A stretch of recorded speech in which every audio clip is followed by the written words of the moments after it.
deixar de lado esses estereótipos que existem em torno do professor.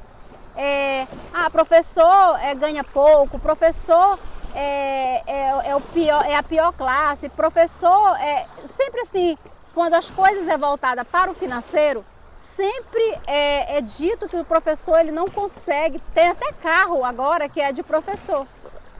O carro X é para professor, porque ele não pode comprar um outro. Eu não vou dizer o nome porque existe, né, já, senão eu vou estar reforçando esses estereótipos. Mas existe até carro que é de professor. Existe até roupa específica que é só professor que usa. Vê um professor com a roupa X, é professor, tá com a roupa X? É professor. Se tiver com uma sacola, com a bolsa grande, vou dar um exemplo, né? Bolsa grande é professor, tá cheio de cartolina, tesoura, grampeador. Então assim, tantos estereótipos em volta do professor, e aí começa o professor inconscientemente, ele começa a achar que ter dinheiro, investir, ter reserva de emergência, poder viajar, isso não é para ele. Afinal de contas, rotularam ele de que ele não tem que ter essas coisas. E aí eu não aguento isso, gente, porque comigo isso não funcionou. Eu desmistifiquei isso daí e fiz a minha vida ter resultados diferentes, tá?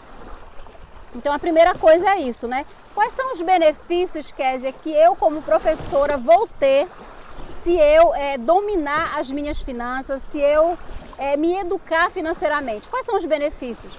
Você vai ter mais paz de espírito. Eu vou dar um exemplo. Se você é professor e você tem uma reserva de emergência, por exemplo, que dificilmente um professor tem essa reserva de emergência. O que é reserva de emergência? Só para você entender, né? Quem ainda não sabe. É você ter equivalente a no mínimo 6 meses do seu salário guardado para alguma emergência, ou para você, de repente, você quer fazer uma viagem, você quer pegar uma licença sem vencimento, aquela que não é remunerada, você quer ficar um tempo fora em outra cidade, você ter aquele suporte ali. Então, e outra coisa, quando você tem uma reserva de emergência, você sente mais tranquilidade. É impressionante como isso traz uma tranquilidade. Você não fica à mercê daquela gratificação que vai chegar para você.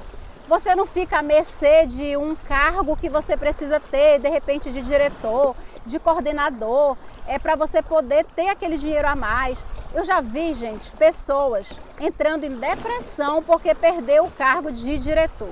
Não, paciência, né, gente? Por favor. Você acha que se essa pessoa tivesse uma reserva de emergência, um dinheiro guardado ali, equivalente a 6 meses, a 1 ano, a 2 anos do seu salário, ela ia ficar refém de um governo? Virou o ano, virou o mandato, perdeu o cargo de direção, aí não vai poder mais pagar a faculdade do filho, começa a entrar em desespero. Mas por quê? Porque não fez uma reserva de emergência. Então, o benefício que você tem se educando financeiramente é enorme, e eu estou aqui citando apenas um. Tá? Então, por isso que é importante o professor começar a lançar mão desses benefícios, né, da educação financeira. Quais são, Kézia, os efeitos colaterais, né, de você não ter essa reserva de emergência? Um exemplo, né, eu não estou falando aqui só de reserva de emergência, né, mas quais são os efeitos colaterais de eu, como professora, não ter, por exemplo, educação financeira? O que eu vou ter de efeitos colaterais? Gente, vamos combinar, eu preciso enumerar aqui. É cobrador na porta, é empréstimo consignado, você nem espera, nem para de pagar um empréstimo, já não vê a hora de terminar o empréstimo consignado para você ter margem para fazer um outro, aí você fica pagando, dando dinheiro para os outros, porque os bancos, né, ficam ricos com empréstimos de funcionários públicos. Inclusive, quando o professor entra dentro de um banco, o gerente já vem receber na porta, né? Você não está precisando do empréstimo, a gente está com taxas excelentes. E aí, mais tarde, quando você começar a acompanhar meus vídeos, você vai ver que tem vídeos que falam só sobre isso, tanto que você perde.